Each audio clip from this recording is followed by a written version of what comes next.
For those who may not know me, my name is Chavi Israel, originally from Melbourne, Australia. I started the Empowered Jew after the event of October 7th because, like so many of us, I found myself facing uncomfortable situations due to my Jewish identity and had no idea how to respond or navigate them. It was a moment of realization. I wasn't alone in feeling this way. After countless conversations with friends and family, it became clear that there was a real need for the Empowered Jew, a platform to guide and support our community as we navigate this new and challenging reality. Our mission is simple: to provide the Jewish community with the knowledge, skills, and tools surrounding Israel and how to engage in uncomfortable conversations if one chooses to. We're still in our early stages, but I'm so excited about what's ahead. We've already hosted numerous events and educational series, and I'm thrilled to announce that we've just launched a podcast, so make sure to check it out. With the rise of anti-Semitism growing here in Australia, I, as I'm sure many of you, have been feeling alone and isolated. Yet, we truly are not. That is why tonight was so important for me to organize, to show all of us, the Jewish community, the silent majority, as we call it. These brave Aussies are not politicians, they're not celebrities, they're not activists. They are just downright good Aussies who have and are courageously using their power and voice to be an upstander for the Jewish community and Israel. I hope you leave this event tonight feeling inspired, supported, and most importantly, empowered. I would like to take this quick opportunity to give a tremendous thank you to the Community Security Group, the CSG, for providing security, Mizzy and Josh from Eastern Suburbs Audio Visual for sponsoring the AV, Bondi Mizrachi Shule for opening their venue to host this event, and the incredible Shoshana Eisner for being our moderator tonight, and for her mentoring and guidance. Thank you. As we approach the festival of Chanukah, may the lights of the menorah spread far and wide. Let us pray for an end to this war, for the safety of our holy soldiers, and for the swift and safe return of all of those that were taken captive. I would like now to call upon Chavi Israel from Nefesh Synagogue to recite a prayer for the IDF. Please rise.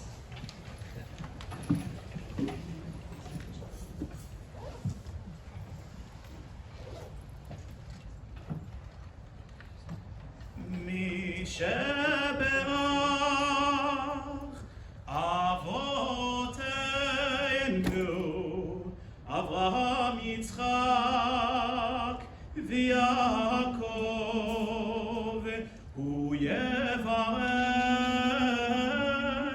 et chayalei tzva hagana leYisrael, העומדים על משמר ארצנו, והרי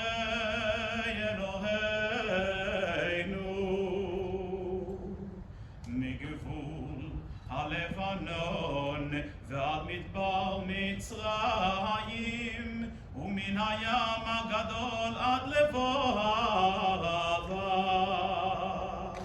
ביבשה, באוויר, ובים, הוא יברך את חיילי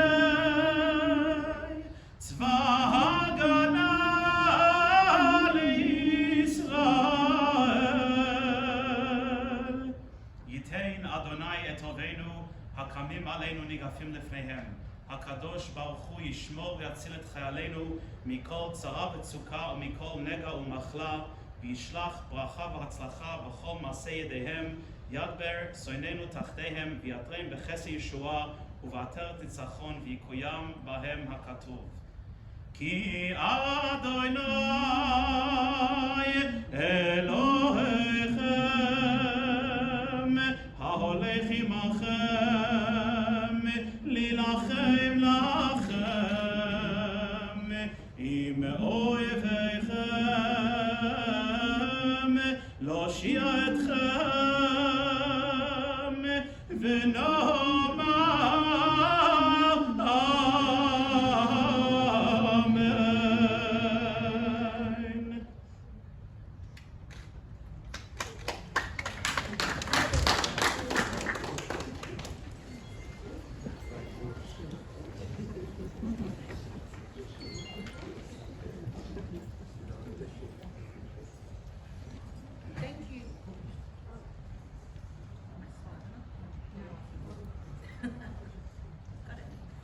Thank you, Chavi and Ezra, and how for that beautiful prayer. Even if you don't understand the words, you really do understand the meaning. And when I look around this room, I can see parents and grandparents and family members of Chayalim and the soldiers that are in Israel, and may they all be protected.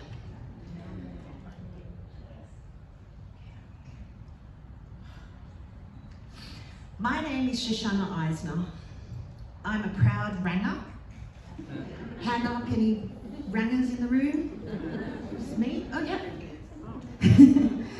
I am a proud Jew and an even prouder Zionist. Hands up, all Zionists in the room. Yeah? Actually, maybe don't put your hands up, you might get doxxed. I used to identify as a proud Australian Jew, but for the first time in my 52 years, I queasily find myself not proud to be Australian. I would like to start by acknowledging the Indigenous owners of the land on which we live and which we are learning on. As Jews, we are truly learning what it feels like to be told that we are not from our land, from our ancestral home. Okay, hands up if you can click your fingers. Yep. Hands up if you've been to a poetry slam. Okay, so this evening's going to run a little differently to usual. This is going to be an interactive learning experience. At poetry slams, if you hear something that you like, you click your fingers. Exhibit A? Yeah, exactly. It's a way to communicate that this is your jam. Does what I'm saying make sense to you? Click your fingers, yeah. Is the grass green? Is the sky up and the ground down? It hasn't always felt like people are telling us that lately. Is red wine better than white wine? Oh, we've got a lot of white wine drinkers here. Do Sephardi's cook better than Ashkenazis? Is Israel being treated unfairly in the media?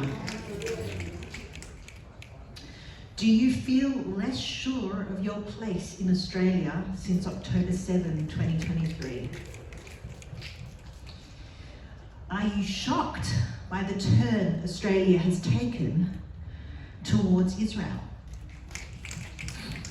And are you broken-hearted about the turn Australia has taken towards their loyal Australian citizens? So throughout this evening, if you hear something that resonates with you, click your fingers. If something is just like, whoa, this is exactly how I'm feeling, clap your hands, stamp your feet. And if you hear something that is truly inspiring, please jump up on your feet and give a standing ovation. Now let me go back. After October 7, we were all in shock. Since October 7, we've all changed. Since October 7, Australia has changed. Myself, since October 7, I've done a lot of things that I never had done before. I've got politicians on speed dial. Click your fingers if you have been reading politicians. Since October 7, I have spoken to spies on the phone. I didn't think I'd be doing that. Anyone else? Okay, you can't answer, can you? Since October 7, I've spoken to ambassadors. Since October 7, I've had my first negative interactions with Australian police. Anybody else have negative interactions with Australian police since October 7? And by the way, it's not because I'm trying to say anything bad. Since October 7, I almost got arrested. This was new. Anyone else? But since October 7, I have also met the most incredible human beings. And not that I would go back and change anything, but this opportunity has been incredible. And I look around this room and I can see so many incredible human beings who've done incredible things. I'm not going to talk for too long because the speakers are just too interesting, but I want to tell you my favourite Australian story.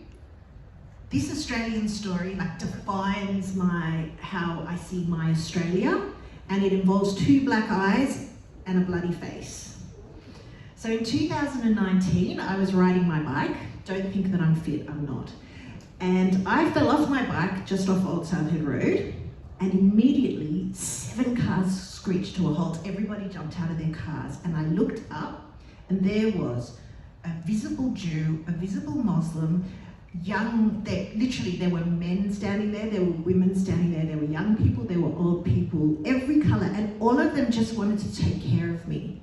And I remember thinking to myself, oh, this has not gone well, but isn't this beautiful? And I remember calling my siblings in Israel and just saying, I had the most beautiful Australian experience.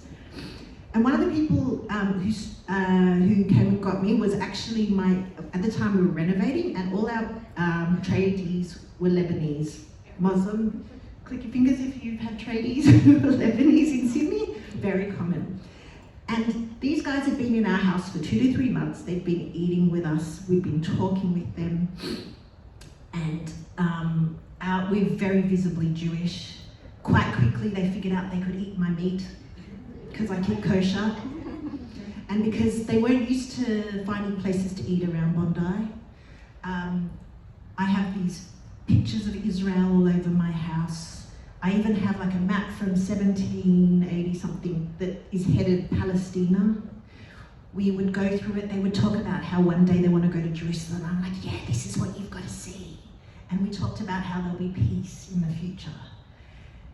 And the bit that breaks my heart is we've lost our trust. Would they be comfortable chatting to me now about their feelings about Israel? Would they be comfortable? Would I be comfortable? Would I be thinking even twice? And to me, this has changed the fabric of Australia. But all is not lost, and let me come back to the incredible human beings. Today, we have brought Chavi has organised, the incredible Chavi has organised exactly. She is a young force and definitely space to be watched. She literally organised this Empowered Jew organisation. She organised it with her husband just by herself in her free time, self-funded, because here is somebody who just went, there's a need.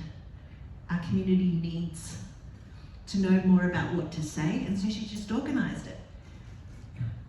But let me start by calling up the beautiful Lisa Caliper, who I had the pleasure of only meeting recently.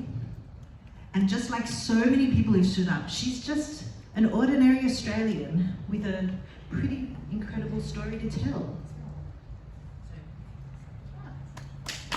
An ordinary short Australian. I wish I was a little bit tall. Firstly, I'd like to give my deepest respect to the Jewish people who are the owners of this beautiful synagogue, and as a Christian, it is an honour to be asked to speak before the Jewish people in their holy place. I have a deep respect and empathy for the Jewish people, for all they've done and endured through the generations up until this day. Not only in this country, in other countries, including their traditional and indigenous homeland of Israel. The boring part is I work for a Commonwealth-funded health agency called a Primary Health Network. I'm a health project officer and I manage projects to improve our health system. So if you're a GP, a nurse, a doctor, or an allied health professional, you will know what a primary health network is. And while I do work for such an excellent agency, I have to acknowledge that I'm here tonight to speak on behalf of my own personal views and not the views of the Primary Health Network.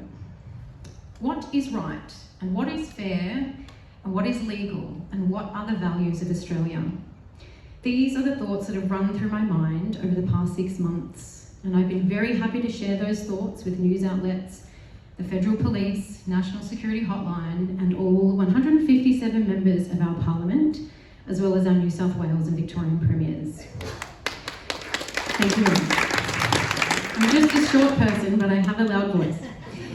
I've tried to take action to stop the continued violence and discrimination and the hate that I've seen rising in Australia, especially in Sydney, over the past year with anti-Semitic demonstrations, poor media reporting, and disgraceful events celebrating October 7th, if you can actually believe that. I didn't hear about the atrocities of October 7th until August this year. And when I saw a video of a hostage who I now know as Naam Levy pop up on my algorithm on X, she was being dragged by the hair out of an SUV like she was property, bloodstains on her pants, walking with pain in each and every step, and being shoved back into that same SUV with a pile of men on top of her and surrounding her. After Googling, I was shocked to understand that a terrorist attack had happened months ago, and it was not the front and centre of daily headline news on the ABC 9, 7, 10 every single day.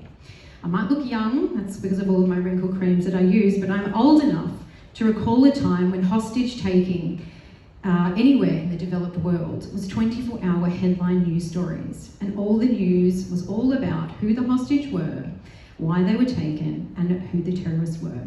There was never a word of justification of why the crime was resistance. We never heard of these acts being justified like we do today. And I knew always in my life that there was a bias in the media, but to completely disregard every single night the massacre of 1,200 innocent people of October 7 and not report on it and not report on the effect it has on the Israeli people, but instead to focus on the Gazan people. And to barely mention the hostages each night was a new low, I think, for the mainstream media, in my opinion. And I did use my voice to write to every mainstream news company, and sadly and unsurprisingly, there was no reply. I've used my voice to speak up and report events that have been advertised on Facebook that are celebrating or marking the anniversary of the events on October 7. These events have happened right here in Sydney, promoted by our Senator Payman, with the wording, and I can share any of these images with you. I'm happy to email them out to you because I couldn't almost believe that they existed. The imagery of war on the marketing material with words like 365 days of resistance, resilience, and revolution, noting the word for empowering change. If you want to register for the event, I pretended I was going to register for the event so I could see what they're actually talking about, with the wording talking about empowering change to take action for a narrative based on the acts of terrorism. This is not only completely disgraceful, but it raised a red flag in my mind, and I could not believe this event would be permitted in Australia. So what did I do? I lodged a report with the Federal Police and the National Hotline Security for Terrorism, who said that they would investigate. There was a speaker named Associate Professor Baden, and I'm not sure if you've heard of him, but he did make the news around October 17 this year. And he was a speaker that was granted a visa from America to come and speak at 3 of these events, of course, on October 3rd, October 4th, and October 6th. I reported these events on the 1st of October as I found them on Facebook, just looking for an event to commemorate October 7 in the way that it should be commemorated. And it wasn't until he spoke at a public event in Sydney, this is the Associate Professor Baden, on October 7. He was talking about October 7. He quoted it as being a good day, a day to be celebrated. That I could not believe that it took until October 17th for this man's visa to be revoked. In a time when IDF soldiers and Knesset members are denied visas due to social cohesion issues, It's clear this government, even with my warning and warnings from the public, allow visas to be granted of people like this, and not granting visas of law-abiding citizens from a democracy like ours, which is Israel.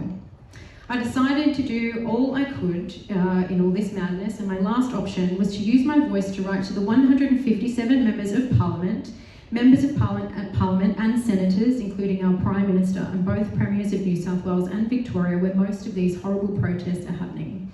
I also shared this letter with the 2 Jewish organisations that I'm aware of, so they know at least that people are speaking up. The points I raised here are the points that I raised in the letter, but I did ask one question. Why do we have to constantly have these pro-Palestine protests still happening 12 months after being permitted outside of places of worship and synagogues in Sydney and Melbourne, and stopping Christmas ceremonies in the mall in Melbourne, when protests are not permitted? It is New South Wales protest law, and we have barristers and great people here that can maybe correct me. Protests are not allowed to infringe on the rights and freedoms of others.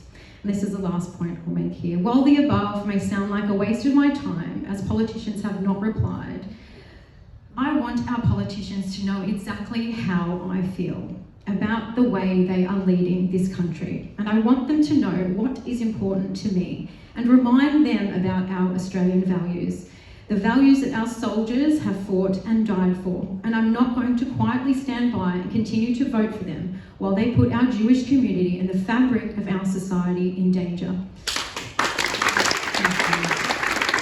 And I encourage you all to do the same if you haven't already. Thank you very much for your time.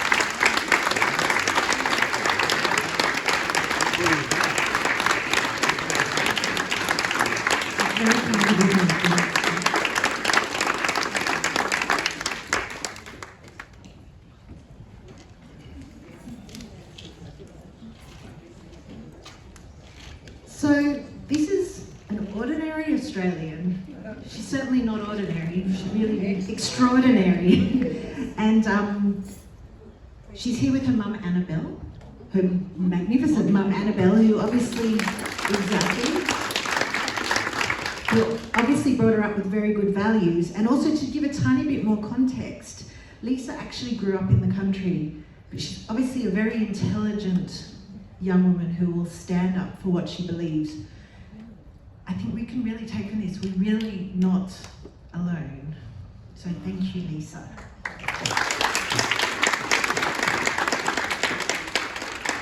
So once again, I'm very honoured to now introduce Tim Wainwright, who otherwise known as Fireman Tim.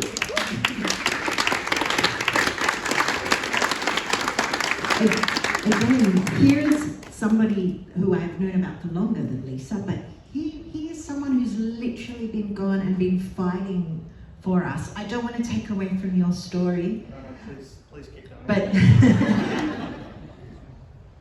I don't want to give it away, except how I first found out about Tim was he was on a news clip in Israel. And in the news clip, again, without giving anything away, you're not allowed to be modest, by the way, when you tell your story. You can be in trouble if you're modest. But he made it into the news, a really long clip, and they said, oh, Tim and Ben came all the way from Sydney, Australia during the time of war when everyone else would have been staying home in order to help the people of Israel with this. And when I saw that clip, I translated it into English and I sent it out to Operation Golda with a message on the front. We need to figure out who Ben and Tim are, because they have no last names, and we need to invite them for Shabbat. Within about 4 hours, some of the Operation Golda members had figured out exactly who he was and had got me his phone number. And in fact, we did have him from Shabbat dinner, and it's been a pleasure to call him a friend. So I will stop talking and hand over to Fireman Tim.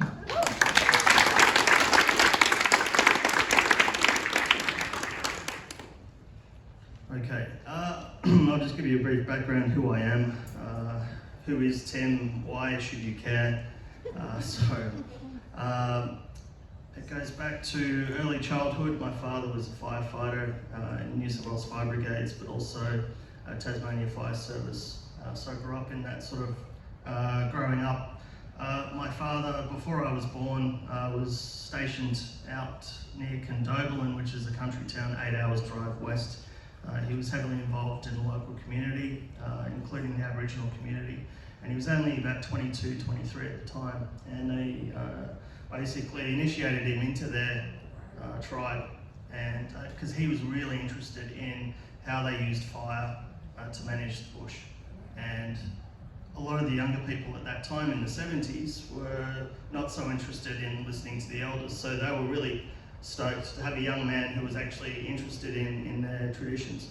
And so he learned all about the Aboriginal way of managing fire and how the environment was managed for 60,000 years before Europeans came and messed everything up, which we kind of did. And we're slowly learning the hard way how to protect communities from wildfires. I'll get into that later. So I had that knowledge from my father of Aboriginal methods, doing hazard reduction burning and protecting communities from wildfires. Also using fire service tactics and techniques as well. So it's an interesting, unique knowledge that I obtained from my father. So a lot of my credit goes to him. He passed away last year, about 3 days after the attacks in Israel, and I was about to head on a flight the day he died. So obviously that prevented my trip, and I was able to get there a couple months later. So that's an interesting set of events. I went to Israel the first time in 2019 because in late 2018 I saw on the news reports there were a lot of balloons and kites with incendiary devices getting floated across the border of Gaza and setting farms on fire. I saw these farmers fighting fires as best they could with really basic equipment. Didn't look like they had any training, and their equipment was very basic. They had no protective uniforms. So I thought something needs to happen. I have this background in training, firefighting. I should have said my professional background is mostly contracting in the bushfire space, advising on hazard reduction burning, asset protection zones, fire breaks, and I do some work for councils around Sydney. My greatest competitor is the Fire and Rescue New South Wales, who do not like Jews very much. Their union is very communist, and for some reason lefties don't like the Jews. I never understood that. But anyway, I'll move on. Where was I? Okay, 2019, yes, I got there early. I went for a month in about March. I established the first training regime for farmers for Kitok Koronut, which are the volunteer security teams in kibbutzim moshavim. These farmers and volunteers usually respond to any emergency incidents, security incidents, including fires. And so when I sat them down and asked them to gauge where they were with their knowledge on fire, I said, so tell me from A to Z, when a fire starts, what do you do? How do you respond? And the guy in charge said to me, the rough shots, okay, so I'll radio the guys or message them and tell them where the fire is. We get the equipment, we park in front of the fire, we try and put it out. And I almost blew my socks off because a fast-moving grass fire, you don't want to sit in front of it. And that's how they did it. They weren't told any different. And they showed me their scars. They told me about they had to go through several pairs of pants each summer because they were just getting burnt all the time. And so first training sessions was on firefighter safety, wildfire behaviour and suppression, and then community wildfire hazard reduction and fire prevention, how to prepare communities to withstand fires better. So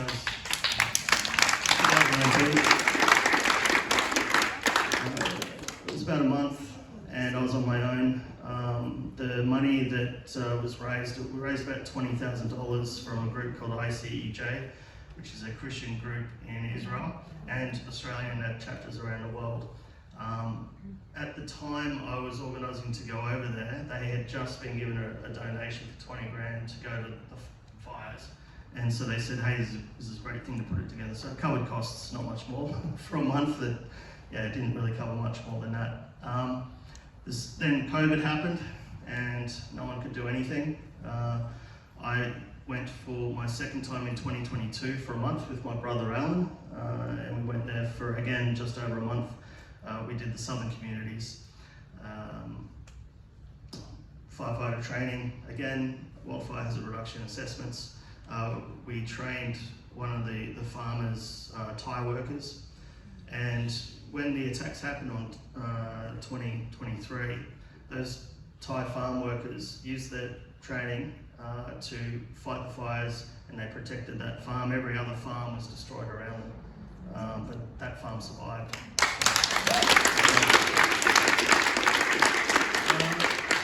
It's a bit all over the place, but in a nutshell, that's all I've got time to say at the moment. Literally, again, we're talking an extraordinary, ordinary Australian. His story, he could tell us hours and hours of story, but unfortunately this evening's got a bit of snapshots. But again, we're talking extraordinary, ordinary Australians. In his case, literally he saw that there was a war on, he saw that rockets were lighting fields on fire, and he ran towards to help complete strangers. It's just the most beautiful thing.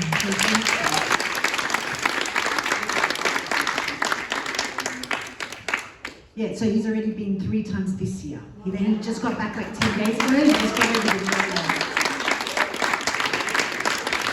Yeah, let me tell you, he's got the birds to prove it.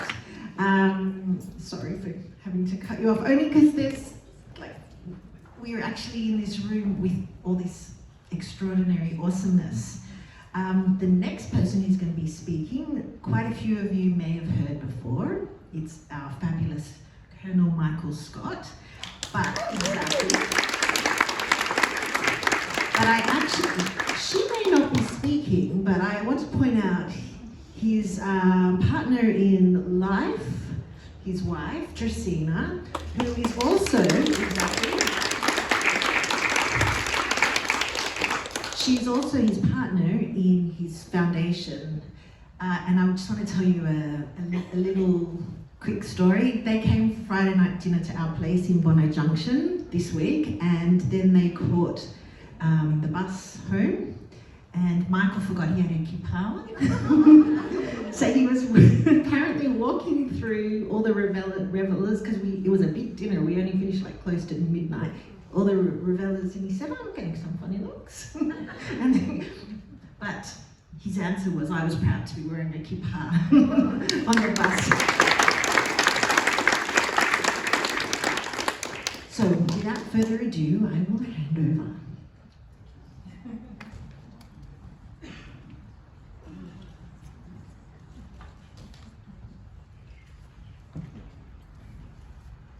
Ladies and gentlemen, some of my dad jokes can go longer than 5 minutes.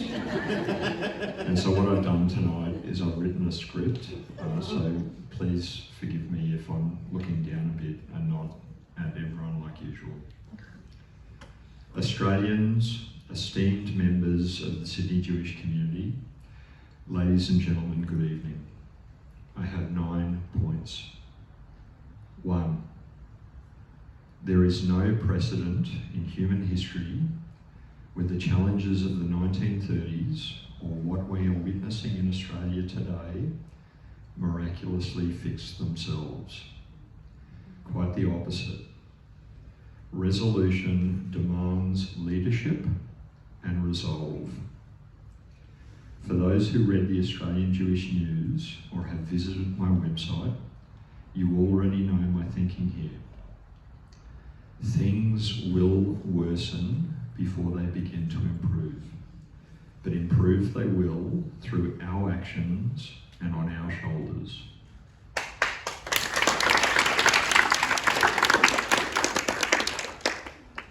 Two, the people who threaten you and your children also threaten me and mine. The world in which we live is known to the family and loved ones of poor Lee Rigby and by those Israeli soccer fans set upon in Amsterdam in a pogrom in November 2024. We must not fail to recognise the zeitgeist, the spirit of our time. 3, we will win in the end.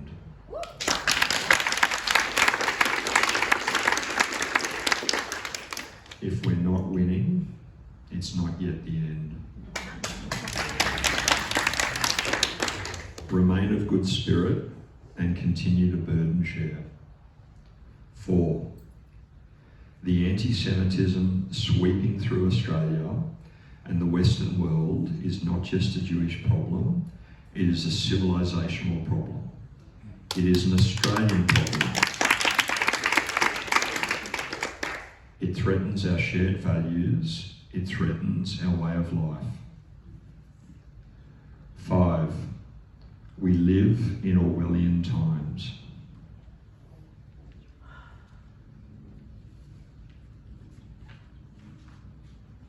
Where Hamas propaganda is parroted uncritically and where 2 + 2 is made to equal 5. Please read or reread Orwell's 1984 before Australia Day 2025. I quote here from my dear friend Laura Tates. Reading George Orwell's 1984 at school in the 80s was uneasy for me. Part of me desperately wanted to believe that no way something like that could ever happen. And part of me knew absolutely that it could definitely happen. 1984 should have been titled 2024. We are living in a time of gaslighting and projection of Orwellian proportion. 6, institutions across the Western world are buckling under the weight of dishonesty and ideological extremism.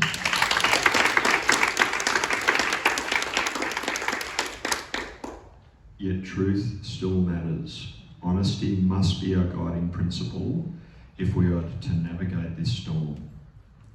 7, history reminds us that indifference is a luxury we cannot afford.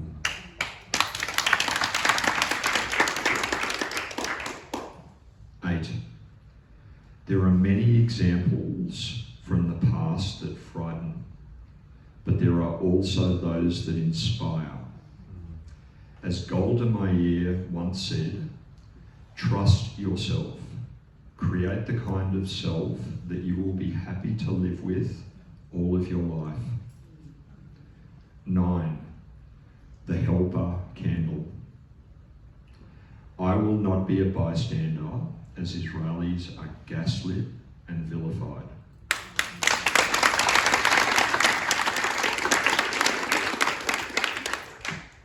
I will not remain silent as Jewish Australians are pilloried, intimidated and subjected to violence and to terrorism.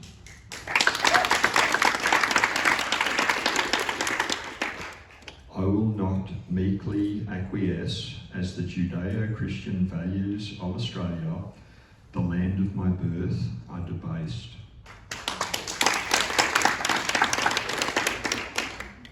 As Ronald Reagan wisely observed, freedom is never more than one generation away from extinction. It must be fought for, protected, and handed on. Across a 30-year military career in the profession of arms, I've learned that it is in adversity that the strength of our character is forged. It is during these times that we quickly identify those who we can depend on and those who we can trust.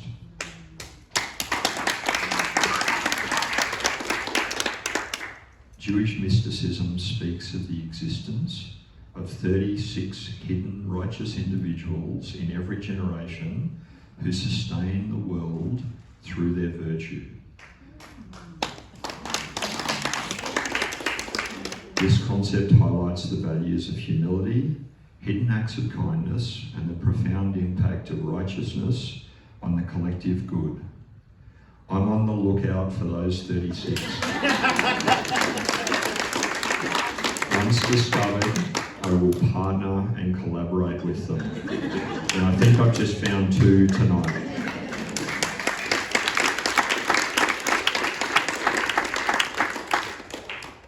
In the lead up to Hanukkah, my dear friend Yossi Ashed passed me a beautiful message about the importance of lighting candles. When we light a candle, we have more light and warmth. Help me spread the light and build warmth by amplifying my message and empowering me as an ambassador of light.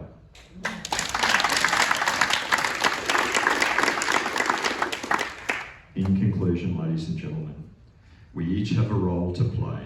Great burdens are best carried forward into a better tomorrow on the shoulders of the many, of the willing, and of the able. With toil, conviction, and resolve, we will see better days. It is an honour to be here tonight, speaking at the Empowered Jew. While I am not Jewish or Israeli, I may as well be.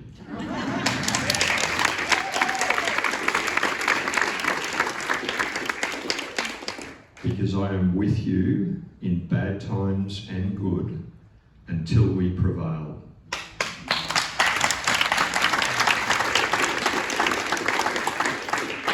Thank you, my dear friends, and Israel High.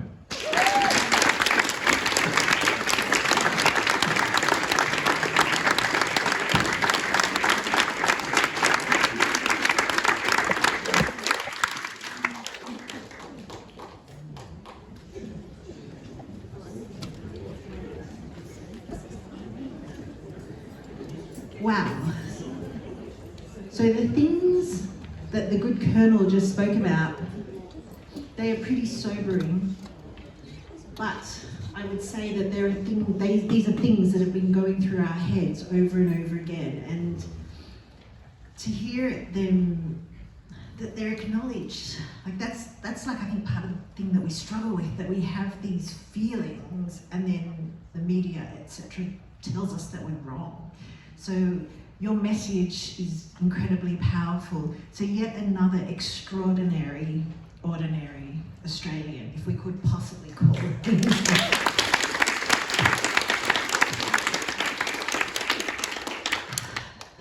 I can't believe it's 443 days. That's just crazy. And at this point, we're hoping that we will have like a hostage release, but there have also been things that have happened in Australia that we could not have predicted. So at this point, I'm going to call up Peter, and I think you will be finding another person for your superheroes team. And also the other thing while he's walking up, I just want to really, it is not just these 4 people. Like when this got released, I had all these other people contacting me wanting to come and talk on the panel too. So we could have had like a 20-hour panel.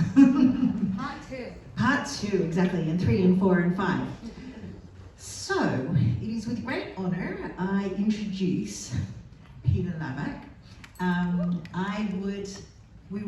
You would have enjoyed seeing his clip, but at this point he's just going to have to describe exactly what he did to get our attention.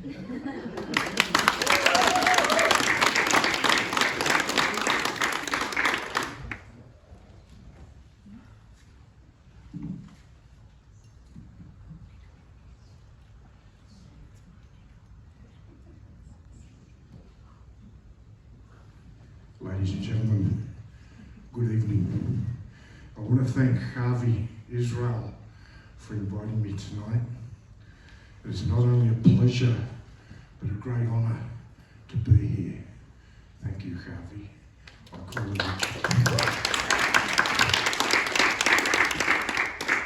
I call her the Jewish princess. I'm a criminal barrister.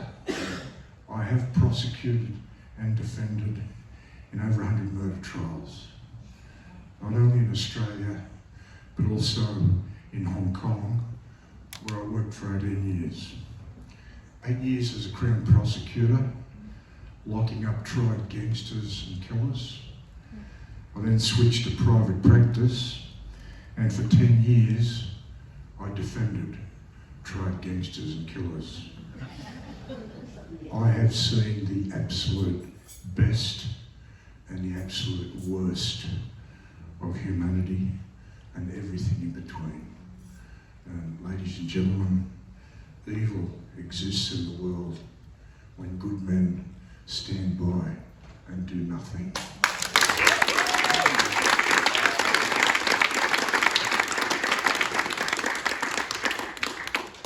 On Wednesday, the 30th of October, I marched on Sydney University with a like-minded mate, Mike Carey. We proudly wore Star of David necklaces.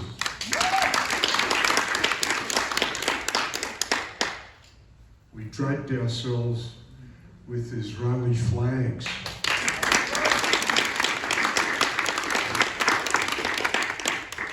This was my flag, and what a great flag it is.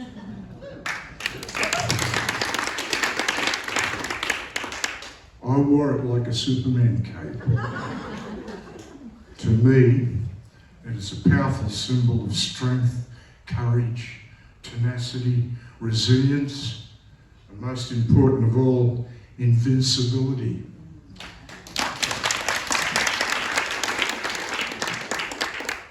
All the great sterling qualities possessed by Jewish people and the great nation of Israel. We went there to demand the resignation of Mark Scott, the Vice-Chancellor.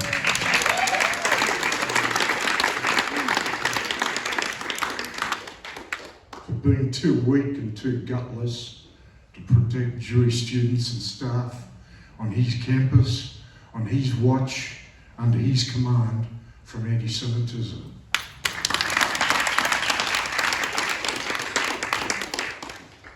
Mark Scott had allowed my once beautiful alma mater to degenerate into an ugly, toxic swamp of intolerant, neo-Marxist, left-wing cancel culture.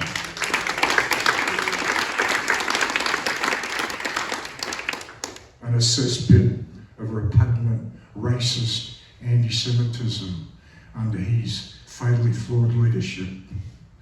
Me and Mike are not Jews. We are Gentiles, like Tim and Mike Scott. Our religions are irrelevant, but what is relevant, we are ordinary Australians, prepared to stand up and speak out.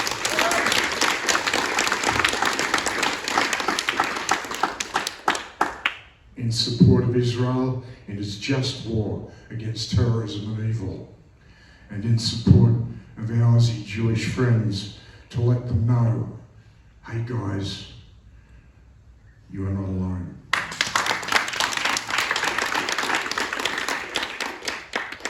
We stand with you.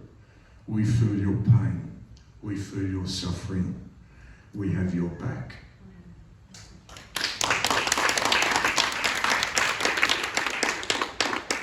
Needless to say, mealy-mouthed Mark Scott refused to see us. He was too scared to face us. I then read an open letter to the media, which has since gone viral all over the world. On 22nd of November, I went with a former Israeli soldier to St. George Police Station. He had uncovered overwhelming evidence of criminal activity supporting Hezbollah, a proscribed terrorist organisation and illegal and outlawed in this country. I went with him because I was pretty sure if he had gone alone, the cops would have used some choice expletives to tell him to get lost. Last Wednesday, 18th of December, I took the Israeli soldier and another Jewish male to the offices of News Limited in Surrey Hills to meet with one of my good mates, a journalist, to tell him their stories.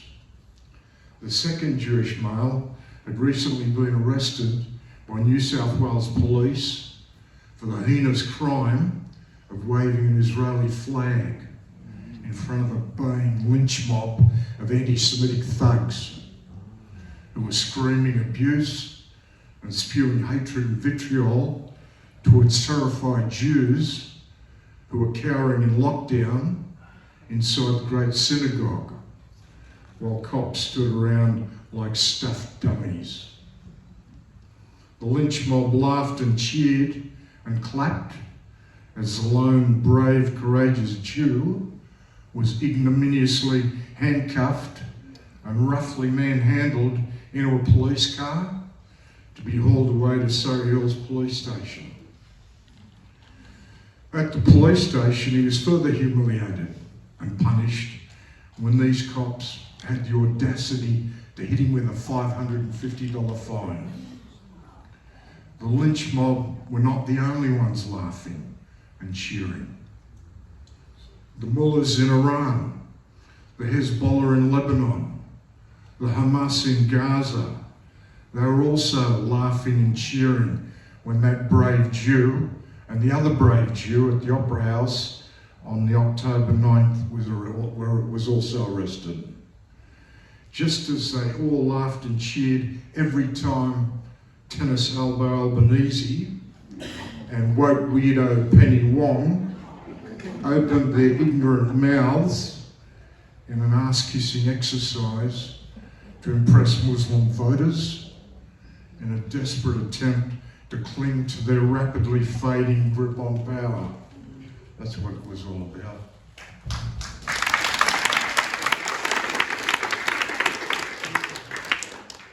The reason anti-Semitism is raging out of control in this country is because our hapless, hopeless government and our gutless, useless police, by turning a blind eye to this disgusting disease, they are encouraging it to flourish.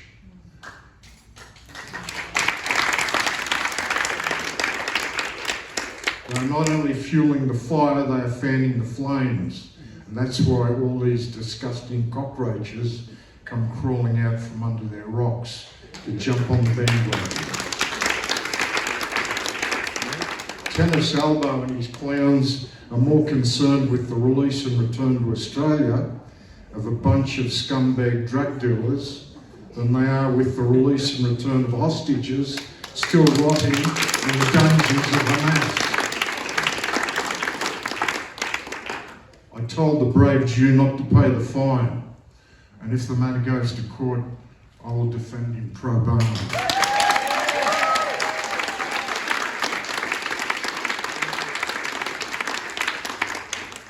And even if the matter doesn't go to court, I will advise him and find him best lawyers in the country to sue the state government and the New South Wales police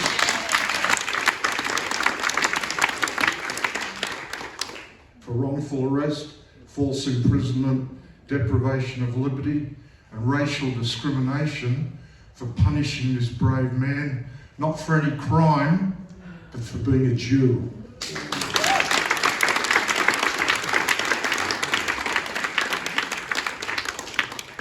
Ladies and gentlemen, I thank you for your kind attention.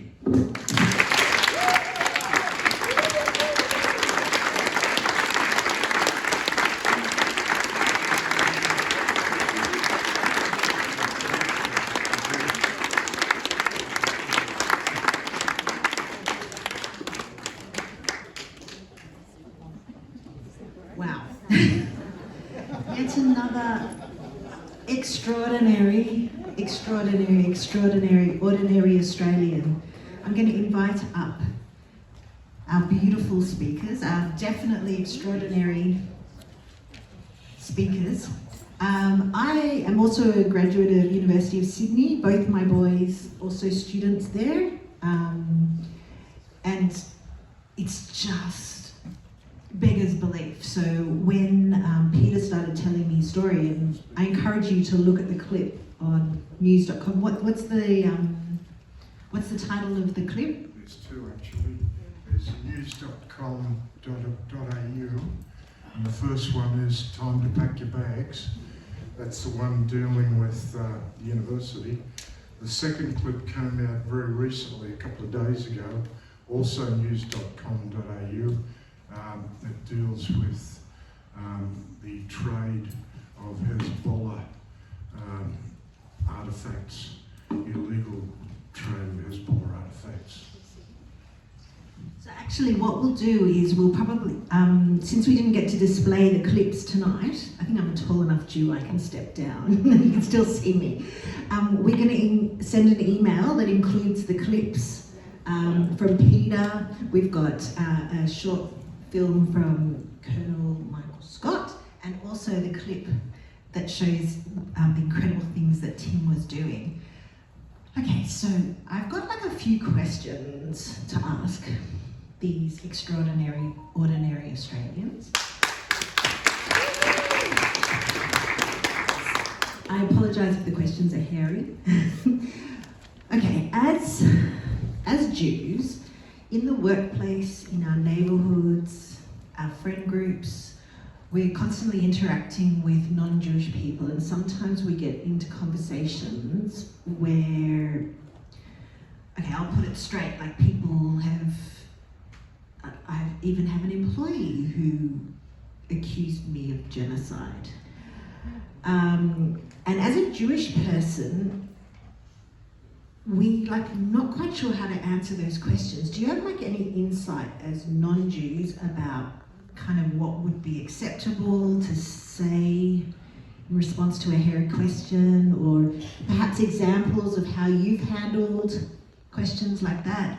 And start with Lisa. Have you had interactions where, with personal interactions? Majority of the people I know are sane, so I don't have those sort of conversations. But I've had those conversations with people online, and I simply say, you do not understand the definition of genocide. If you did, then you wouldn't be thinking that Israel is committing genocide. And I just keep it simple and say, Israel is taking down the terrorists, not taking down people. And I just keep it really simple.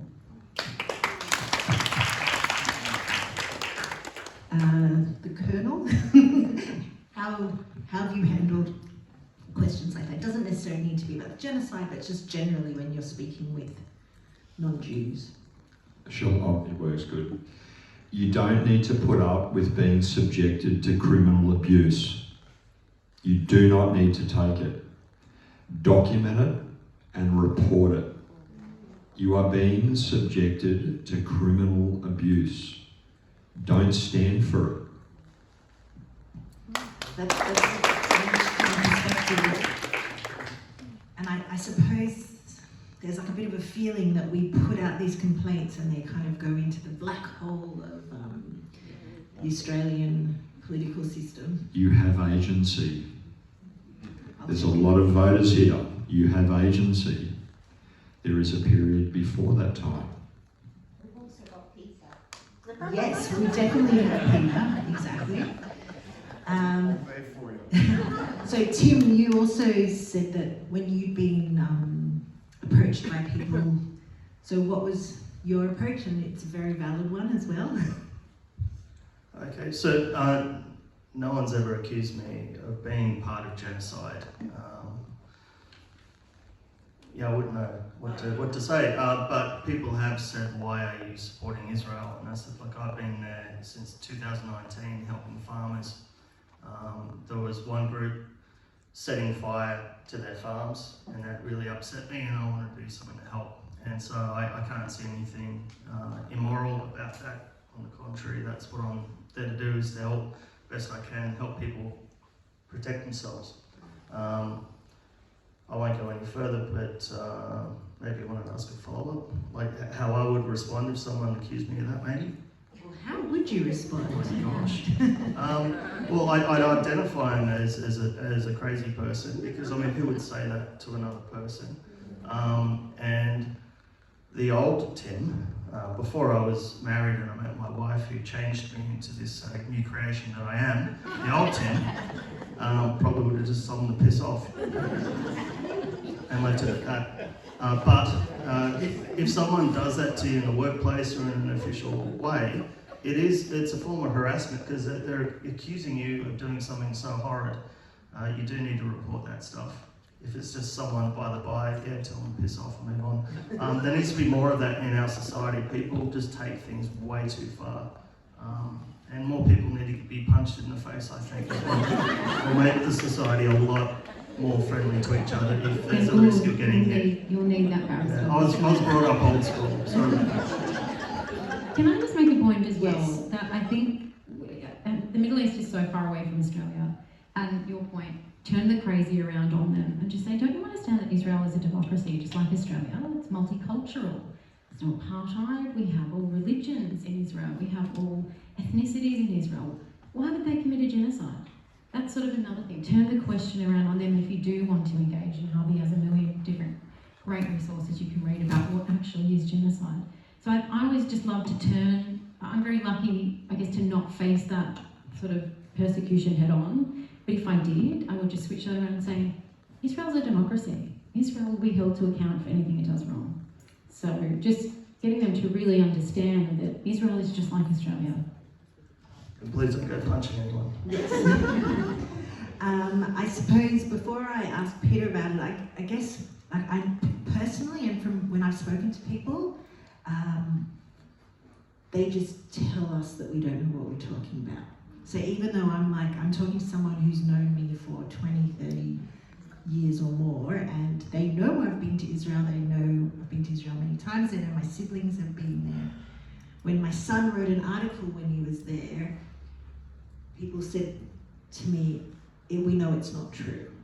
So you don't know what you're talking about. So that's, I guess, one of the things that becomes harder. It's kind of stunning, but I guess that comes back into the gaslighting kind of situation. Peter, what would you like to add? Okay, interesting you asked that. This morning I had an argument by text message for about 2 hours with a staunch Labour supporter and a lover of tennis elbow Albanese. It was a very interesting exchange.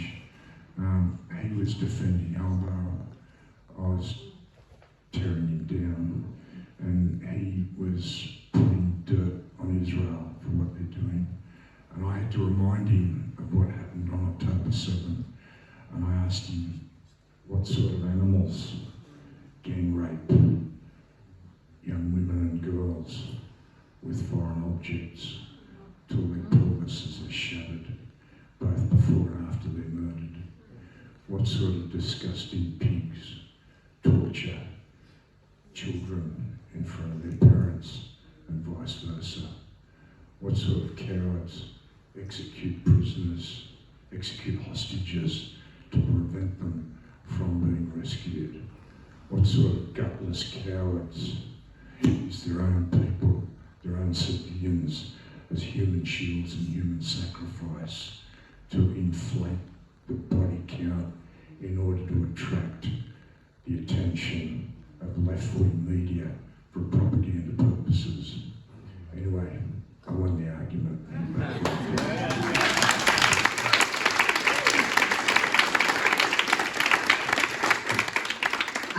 I guess as people who have been like staunch supporters of Israel and of the Jewish community for the last couple of months and longer, have you ever copped any flack?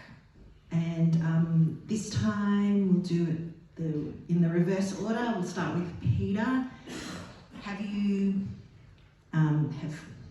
caught the attention of anybody in particular with your activities? Yeah, there was a guy who was an old classmate that I used to go to school with. He's actually my wife's solicitor.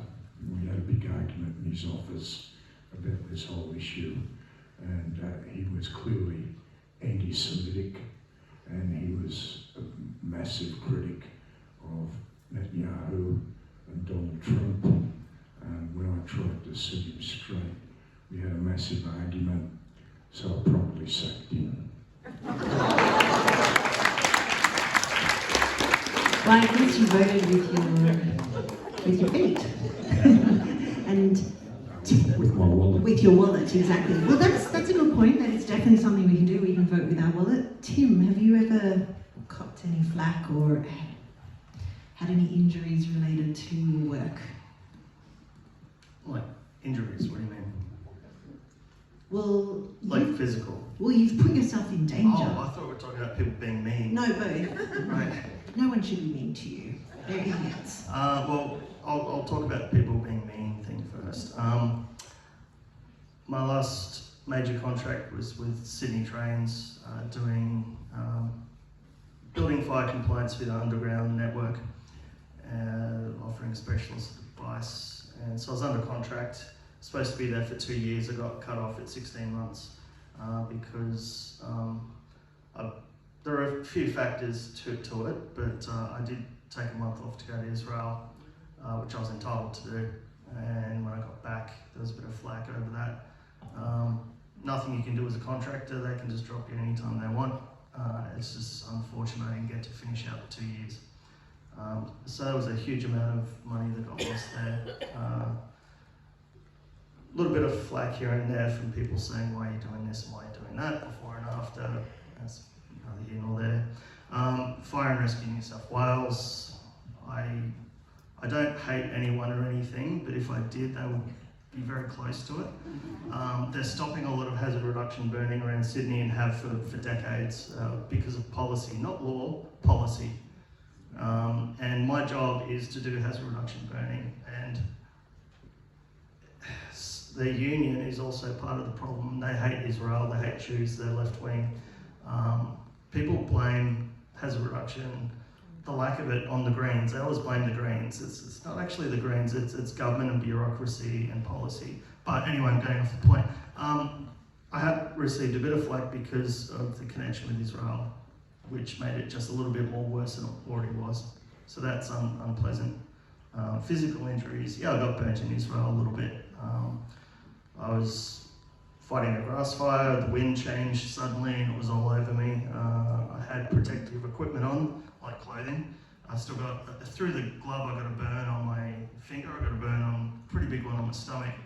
But if I wasn't wearing protective clothing, I could have died easily. So if I was dressed like them, absolutely, I would have been horrifically burned or dead. So thank God I had the PPE. Oh. Yeah. And that wasn't anyone's fault, that was bad luck.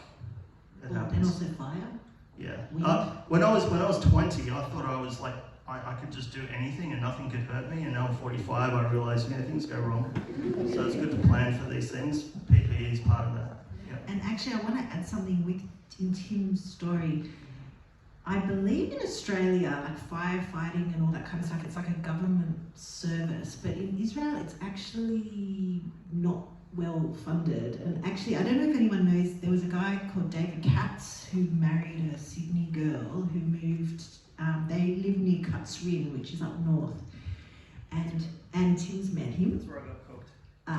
Okay, so it's not brave firefighters fighting the fires from the missiles, it's 30-year-olds, 40-year-olds, 50-year-olds with no experience, do not have the right gear, exactly as Tim said, like when he said if I was dressed like the others, they're wearing polyester t-shirts, which of course are entirely flammable. The best boots that they have are like the combat boots, which you get, they don't have the right equipment. They do not have the right gear, and in fact, that's one of the big projects that Tim's been working on. But sorry, that is entirely sidebar. Massive sidebar. Yes, exactly. Lisa, have you copped any flack over your activities? Most of the people I know are like peace-loving Australians or whatever nationality they're from. I probably had one friend who was a bit confused based on the information that came at her from the media. And because I'm quite a mouthy Australian Italian, anything I find out, I'm like, did you know this? Did you know this? Did you know that? Oh my goodness. And that particular friend has been following me along my journey since August. And when she heard I was speaking here tonight, she said, I'm really, really proud of you. I'm really proud that you're speaking up for the Jewish people.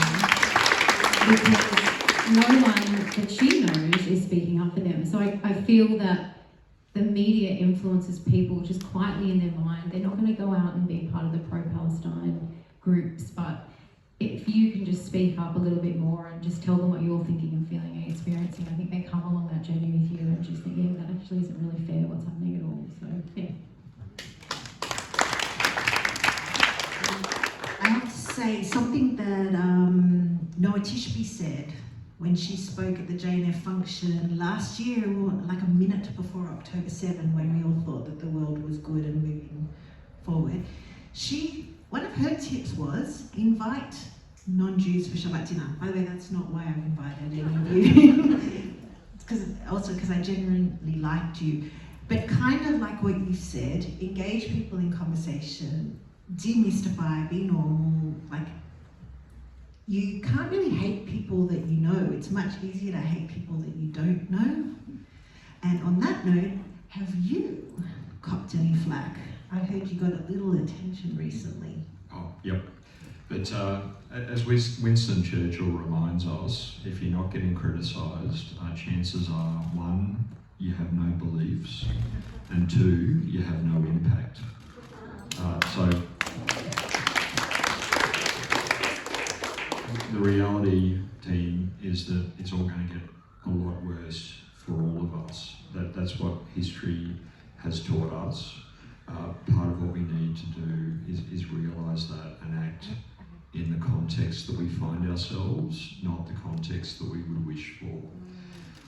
My view is that anti-Semitism is an issue that it's okay to lose friends over.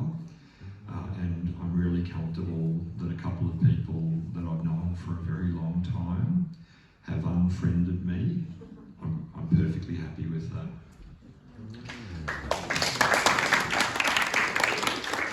One point I will say though is that we do have agency. In the digital age, it has never been as easy as it is now to keep a copy of what people say in hard times. Whether they're politicians or whether they're people in commerce, if they flip to us after we've won, you know what they're worth. It's very little. And something I'll share with you quickly, it's from a partner of a law firm, a multinational non-Jewish person, and they were saying that before they're bringing lawyers on, they're really scrubbing social media because they want to see if any of these people are involved in from the river to the sea nonsense in Sydney University. And in my judgment, I don't want to touch anyone like that, ever. If they're 45 years of age, if they're 45 years of age, this is still a stain. You know, we do have agency, and we don't need to make a song and dance about it, but we need to think of what the agency looks like, rewarding good behaviour, and there need to be consequences for misbehaviour. I know that there are like a million questions that we would all like to ask, but CSG have been standing outside for what feels like 15 months, protecting all of us. And so I would love to invite everyone to stand up, to sing our anthems in hope, in the understanding that things can and will get better. And that is the Australia that we know and love. And I look forward to a time when we once again can be proud Australians and proud Australian Jews. And once again, thank you for you guys being literally extraordinary, ordinary Australians.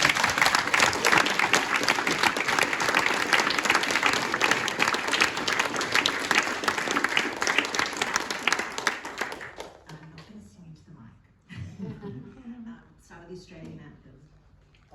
Australians, old and fast, rejoice, for we are young and free, with golden soil and wealth for toil. Our home is girt by sea, our land abounds in nature's gifts of beauty rich and rare.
Once again, huge thank you to Mizrachi Shule for an incredible clap and standing ovation for Chavi. Incredible what she has organised all by herself. A huge clap for all of you who keep on doing good things that will mean that we will have peace and our hostages are going to come home. So a huge clap for all of you. And also, of course, a huge clap once again for our extraordinary Australians.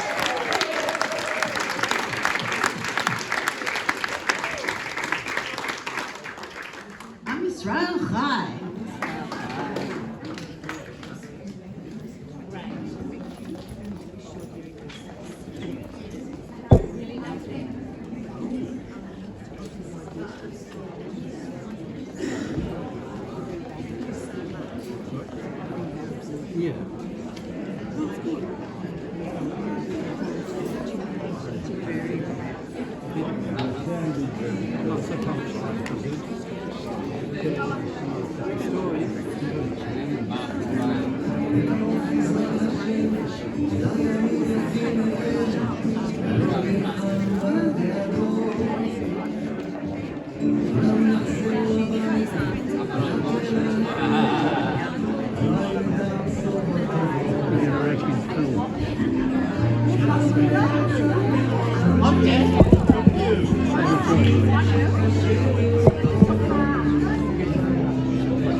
push it to you.